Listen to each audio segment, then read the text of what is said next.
Vice ganda, sinabihan si Kim Chiu na tignan mo, naloko ka rin. Sa episode ng It's Showtime nitong Lunes ay sumalang ulit bilang host sa Especially For You dating segment si Kim Chiu. Naging masaya ang nasabing episode dahil naging pulutan siya ng mga host. Sa umpisa pa nga lang ay tinukso na ang Chinita Princess dahil sa opening spiel niya na para sa taong hindi priority kung saan napahinto siya. Napansin agad ito ni Vong Navarro kaya tinanong siya nito, bakit ka nakapost roon?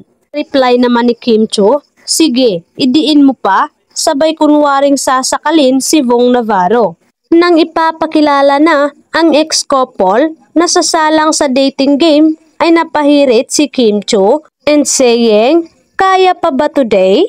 Sagot naman ni Vice ganda, grabe, nangyari ba sa iyo iyon?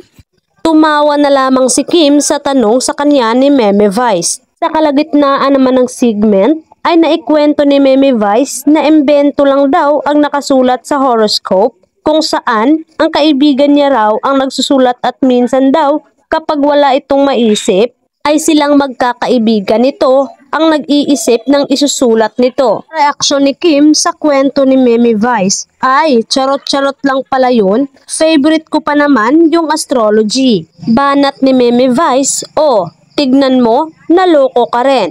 Tawang-tawa naman ang mga audience sa naging reaksyon ni Kim na tila natamaan sa sinabi ni Meme Vice. Well, mukhang maraming hugot si Kim sa kanyang love life ha? Pero at least natatawanan na niya ito at ginagamit na lang nagpapasaya ng mga madlang people. Nitong nakaraan lang ay usap-usapan ang tambalan ng Kim Pao dahil sa malakas na chemistry ng dalawa. Itong nakaraan lang umani ng iba't ibang reaksyon ng mga netizens ang pagiging galante ni Paolo Abilino dahil marami umano itong naibigay na regalo kay Kim Chiu.